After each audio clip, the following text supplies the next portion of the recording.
secret to impacting the most amount of lives, the secret to creating a big business is developing 2 or 3 leaders.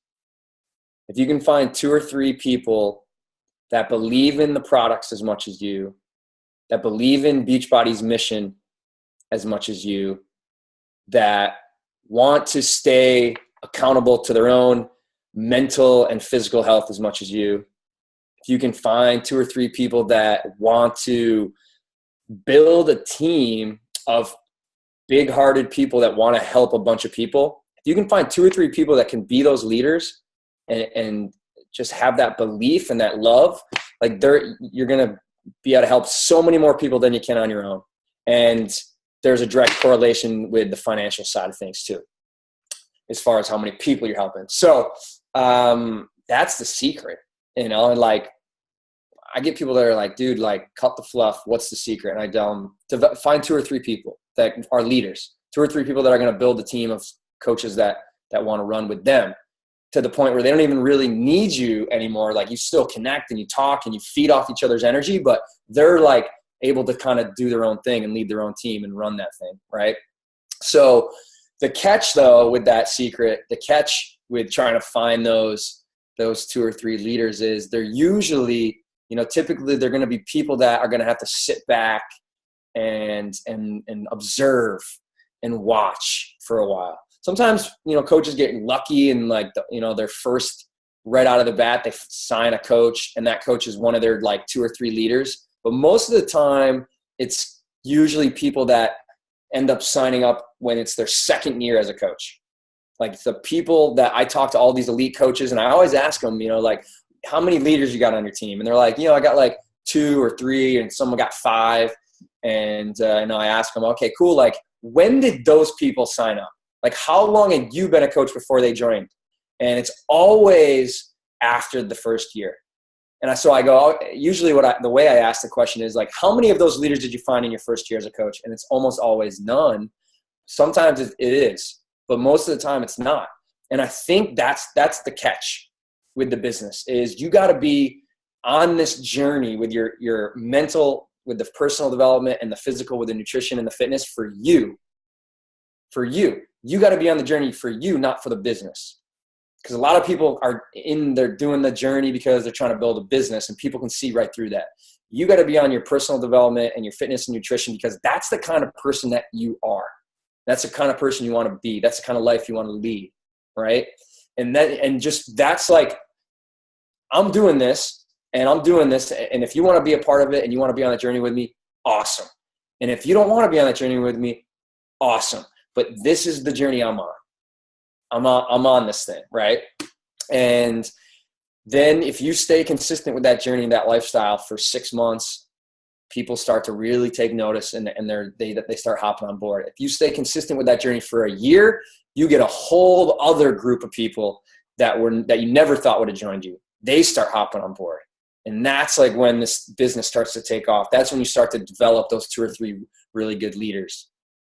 That's the secret, is find 2 or 3 leaders. And the catch is usually you got to be on that journey for a year before they develop, before they find you and develop.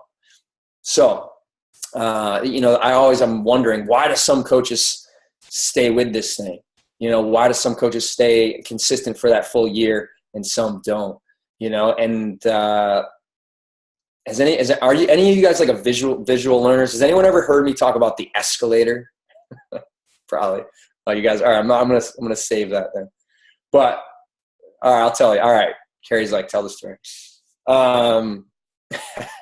So like when I was a kid, I used to, for some reason, we'd go to the mall and at the bottom of the escalator, there's like right next to each other, the one that goes up and the one that goes down, right? So you can hop on the one that goes up and it's an easy ride.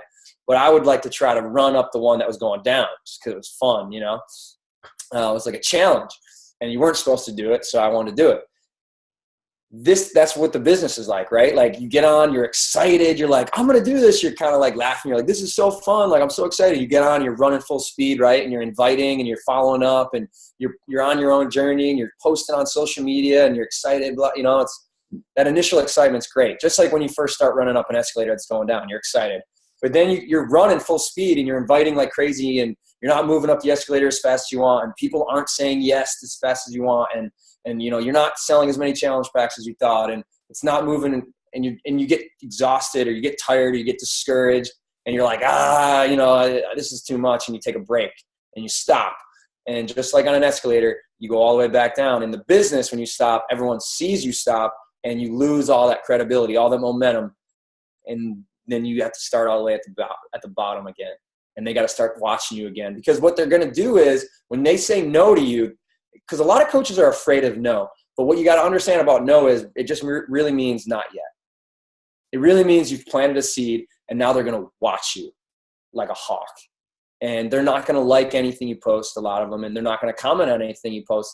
But trust me, they're watching. They are. They'll tell you. I have people that reach out to me and they're like, all right, I'm ready for this challenge group. And I'm like, this person hasn't liked or commented on a thing for like a year. And they tell me they've been watching me for a year. It's just kind of how it works. So what I did when I first became a coach was I got all excited, and I was like, I'm on this journey, and I'm going to invite, and I'm going to get other people that want to do this. And I'd start doing it all. And then like no one was wanting to do it. Everyone was saying no. And I'm like, this sucks. And I would stop inviting, stop posting. And then all these people were like in the back of their mind, like, good thing I didn't join that guy. Like good thing I didn't do the challenge group with that guy. Good thing I didn't sign up as a coach with that guy. Like he can't even stay up on it himself. How is he supposed to help me do this thing? So that's what I did for the first few years of this business. And that's why I had very little success. But there's something about it that wouldn't let me quit completely. And I surrounded myself. I started seeing all these other coaches, and I knew that, they weren't rocket scientists. They weren't doing anything crazy. What they did was they just got on the escalator. They stayed consistent with their own journey, and they weren't desperate for other people to join them, but they were like, hey, I'm doing this. I'm going to the top. I want you to come with me. If you do, great. If you don't, I'm still going. And so people were like, this guy's not desperate for me anymore. Like he's going with me and I can go with him, or he's going to go without me and I'm going to have to sit back and watch him do this without me. And people have that FOMO, right? So don't be desperate for people to join you on this thing. Just be about it for you and be on this journey for you. And if people want to join you, great. And if they don't, great. They let them just watch you and keep staying consistent with your journey. And eventually, some of them are going to come back around and jump back on how it works. So why do some coaches, stick that out? Why do some coaches stay on the escalator and some don't? And, a couple things. Number one, like they have a belief in the products that's like unshakable. Like they don't care if people join them as in their challenge groups or as coaches, like they know the products work. Like no one's going to convince them otherwise because they actually used it and they work. They got results. Like they know it's not like something that's just an infomercial. Like it's actually, if you follow the program and the nutrition plan and you drink Shakeology, you're going to get unbelievable results physically, mentally, everything. And they also understand that the coaching and the challenge groups in that community is vital. Like the products work. Like everyone knows their work. Like they're not on trial. They're proven. If you follow the plan, you're going to get results. But most people don't. And that's why coaches are the glue to this whole thing. And I think that, the coaches that are doing really well, before they even become a coach, they have a belief in the products and they have a belief in the community of the challenge group and the power of having a coach and that accountability of the challenge group. They know the products in that group are so powerful that, then the next thing they have is they have this huge why, not just like one why. They have like a bunch of little whys and then like some bigger ones too. Like they want to stay accountable to their own journey, and they know being a coach is going to help them do that. They want to help other people, and they know being a coach is going to help them do that. They have some goals that are personal to them and their family and their family's future, like being able to pay for a cell phone bill or rent or a mortgage, or maybe even something bigger, depending on the coach. But there's something that's going to get them to show up and make time on the days they don't have time. Always, right? So that's that why list. I call it a why list. I have all my coaches pull out a sheet of paper and write down everything that's on that why list.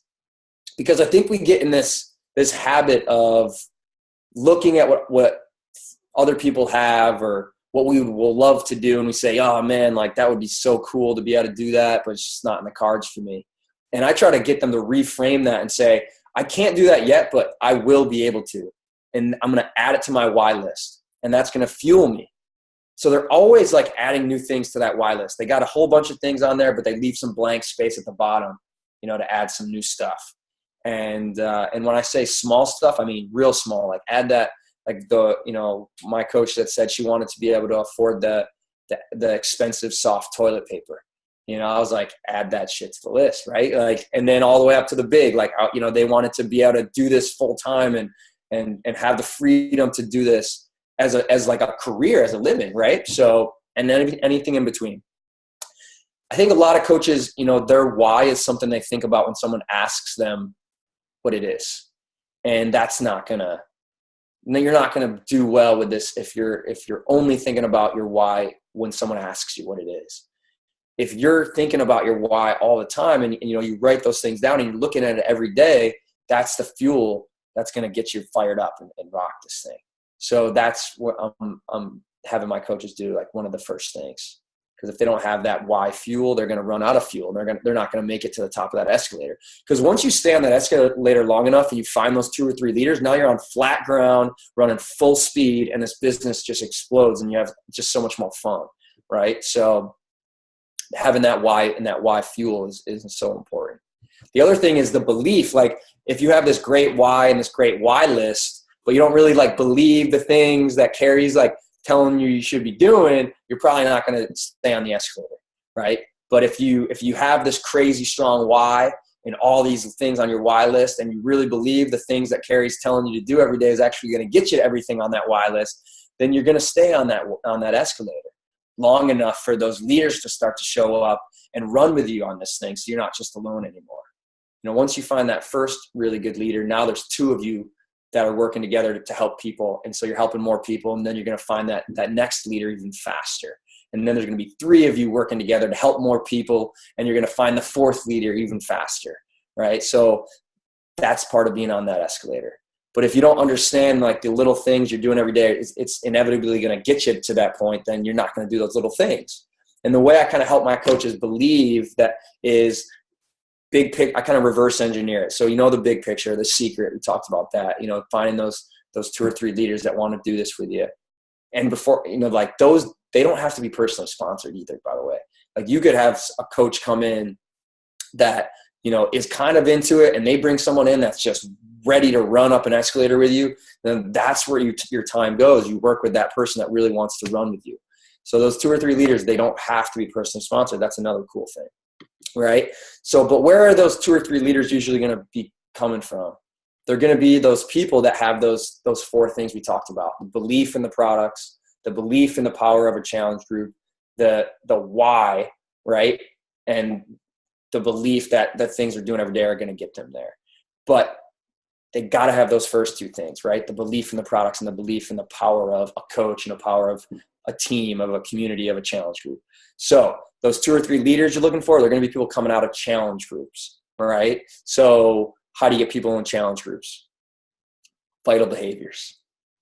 Those little tiny things that people tell you to do every day. The inviting is obviously one of them, right? But that to me is like kind of the overarching one. There's like foundation. The 2 other ones are the foundational ones. The being proof the products work is going to make you better at inviting, right? Because you're going to be more confident and people are going to understand what you're talking about because they're going to see that you're proof. You're not just selling. And the personal development is going to help you too, because it's going to get you over your own doubts and fears. And it's going to help you be more confident when you're talking to people. So the proof the products work, personal development, that's the foundation. And then you got the overarching kind of inviting. That's how I look at the 3 vitals. So those vital behaviors that everyone's always saying, you got to do those little things every day. The reason you do those every day, because that's what gets people into your challenge group. And the people in your challenge groups are the ones that are going to be those leaders that you want. And the people that are your leaders are what's going to help you create everything on that why list. So it's not just these little things we tell you to do every day because they're fun little things to do every day.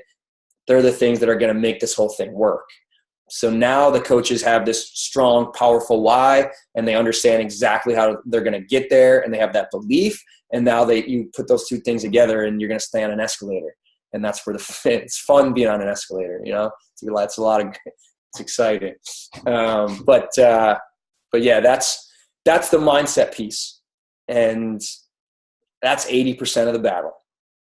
You know, really, 80% of this thing is the mindset. If you guys have an escalator, I call it #escalator mindset. If you have that, you're unstoppable.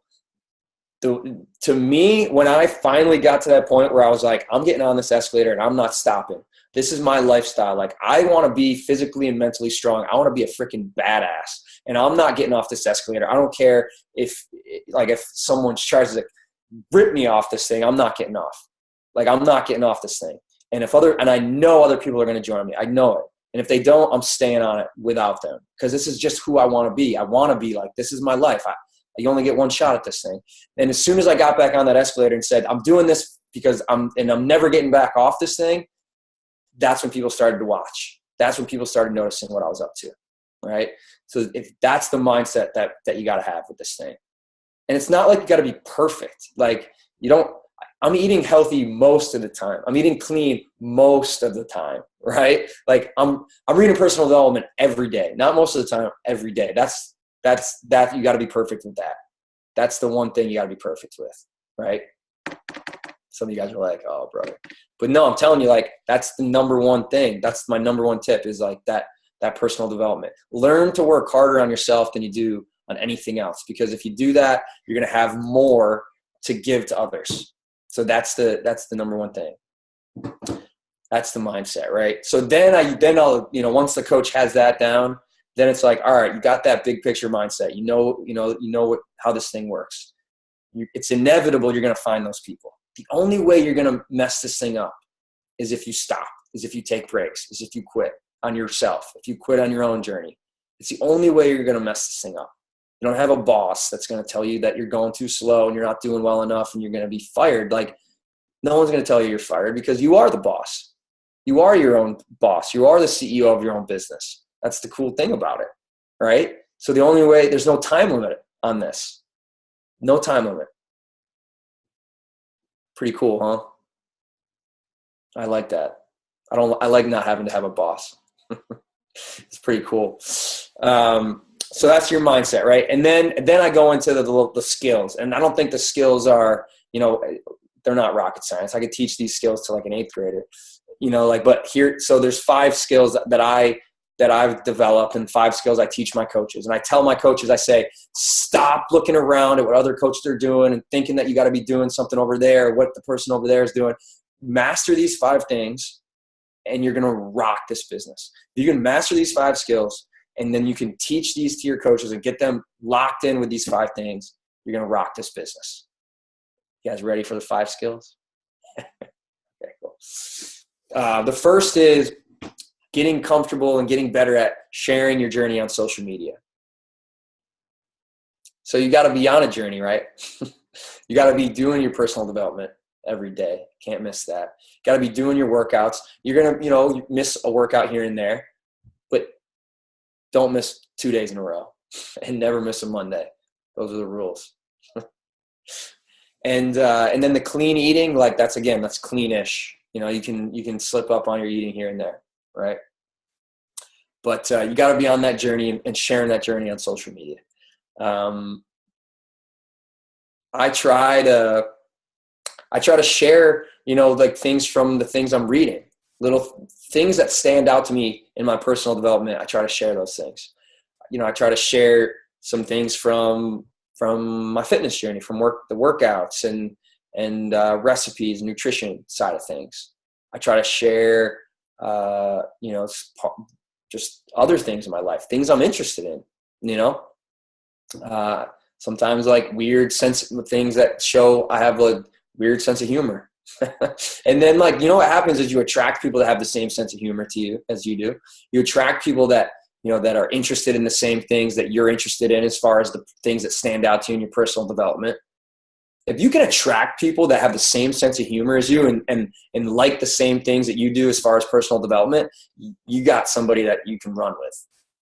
Because those are, weird sense of humor things. If you got, whatever kind of sense, everyone's got a sense of humor, but it's different like shades of sense of humor. If you can find people that have this similar sense of humor and similar like things that they like about personal development, then you got someone that's you're going to have fun working with. So share those things, right? The other thing I think about posts on social media is just be human.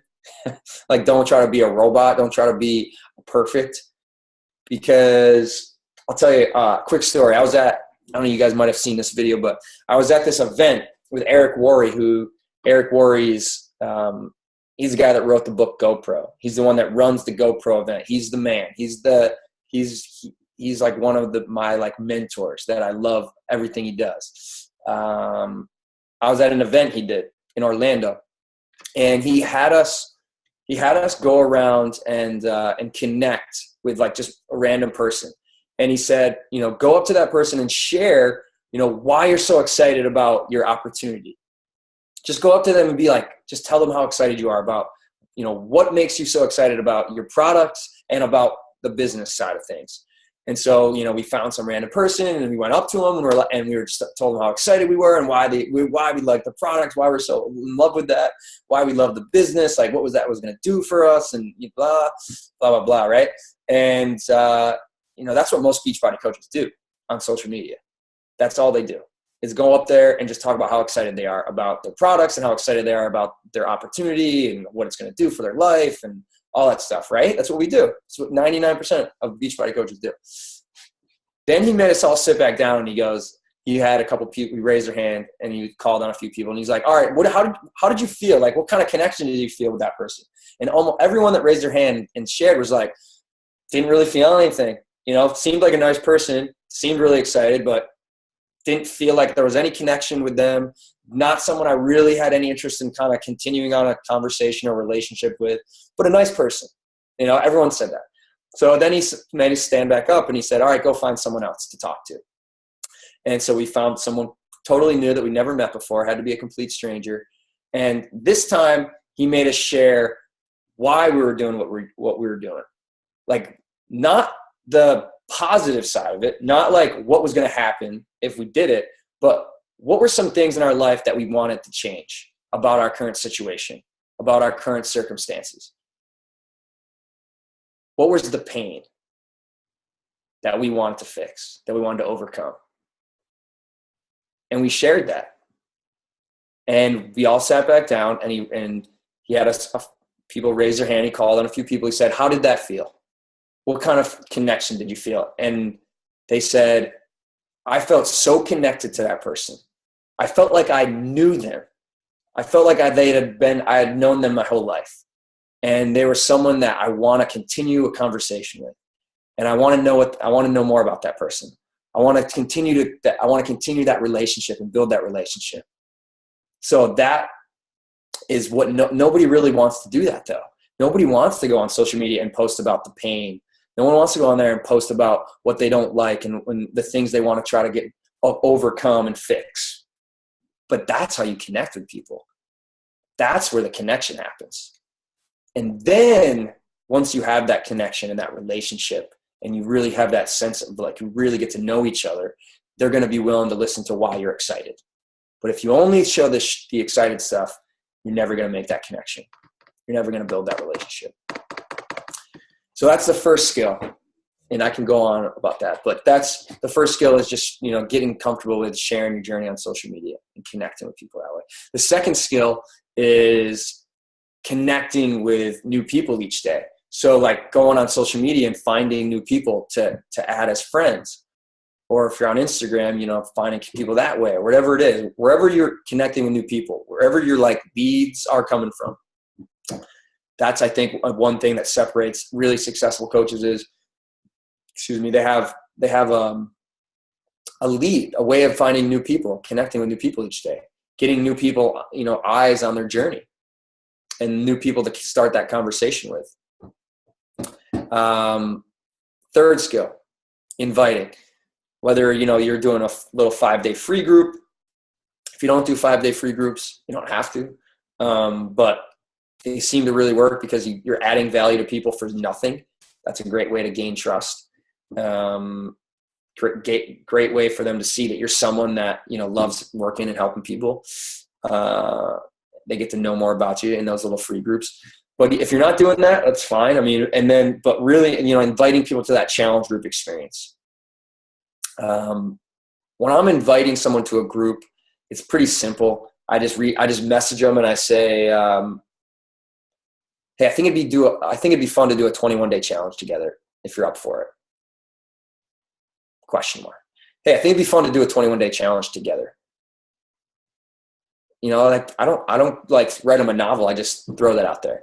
Really, all I want them to do is just, ask me what the heck a 21-day challenge is, And then once they ask me, I say, well, there's a couple options. Do you mind if I ask you a few questions to help you pick the best one for you?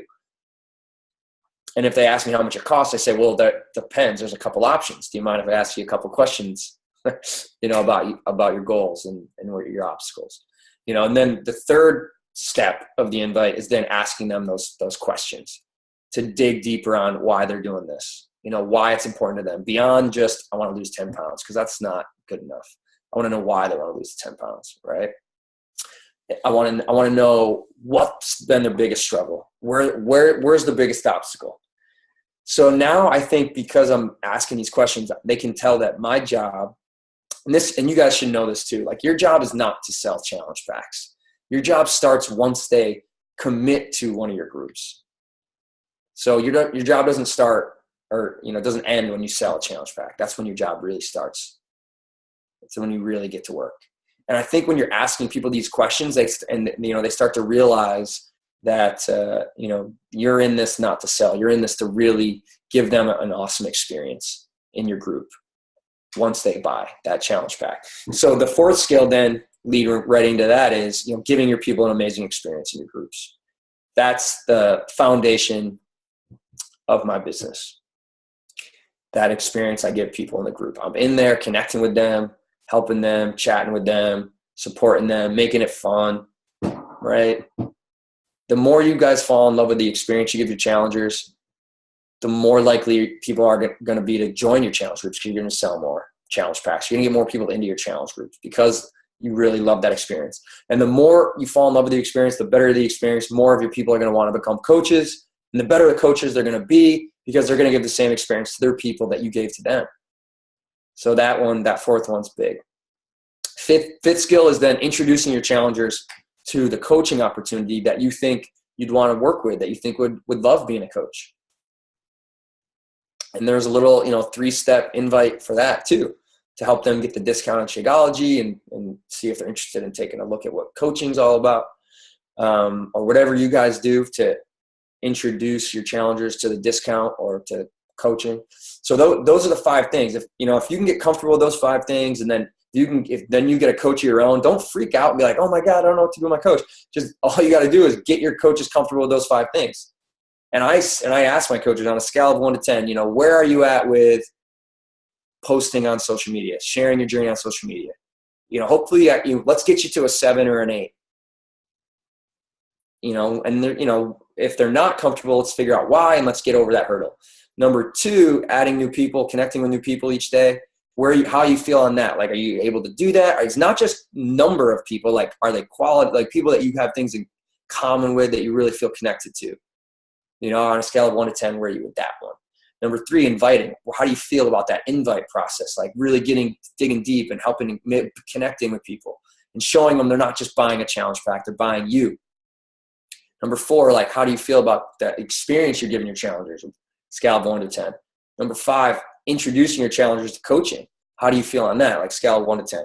If you can get yourself to 7 or 8 in all 5 of those, and then help your coaches get to 7 or 8, you guys are gonna crush this thing. You gotta help so many people together. You're gonna find some really great coaches that want to run with you on this. So you don't have to be like flustered and be like, I don't know what I'm doing. There's so much.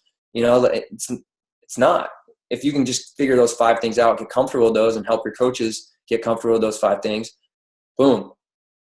Coaches they paralyze themselves because they think they don't know enough. They think that there's something they don't know yet, or they haven't figured something out. Like, I'm telling you right now, I'm not a rocket scientist. Those are the 5 things I focus on. I keep it simple. I do those things. That's it. I teach my coaches those things. And they keep it simple with those things. They teach their coaches those 5 things. That's why Team Boom's grown, because we keep it simple. And coaches don't come in being like, oh, no, I don't know what I'm doing. Like, this coach is doing something different, blah, blah, blah. No. Hashtag tunnel vision. Put your tunnel vision on. Focus on those 5 skills. Focus on staying on that escalator. You're going to do well. You're going to crush it. You're going to find other people that are going to crush it with you. So that's it. Mindset, that's 80%. Developing those skills, that's the 20%. But, the work, putting in the work of, how many new people are you connecting with? How many people are you inviting to your groups every day? That's the work. And nobody wants to do it. Everyone wants to go on social media and scroll and think of creative, cool videos and posts and amazing things and be all, but how many people are you connecting with? How many people are you inviting every day? That's where the real work is. That's where the real results come from. Someone just took a picture. That's all I got. We got 2.5 minutes left. It could have been anyone. Pat, you're awesome, man. Thank you. Can we do like a real quick, so we always put hearts up because we've got mad love for each other here. Can we put some hearts up for Pat so we can let's see if I can get this going. All right, cool. Lots of love here. Shonda, I need to see you, girl. Put that, I know I'm waiting for you, sister. Put that heart up. Come on, girl. Got it. I'm making a heart. You just can't see me. All right, we're good. All right. Thank you so much. Hey guys, if you have any questions for Pat, you guys can put them in the coach group, and I'll try to get him to answer them for us. Thank you. Thank you. You're welcome. Have a great night, guys. What's your team name again? What's your team name? Fit Crew. Fit Crew. Fit Crew. Awesome. Cool. Thanks for having me, guys. Thank you. I'll see you guys hopefully at Summit and in November at GoPro, I hope. That's right. Yeah. One at a time. Summit, guys. Summit. Yeah, at Summit. I'll see you guys there. All right. All right. Bye. Thanks. Later.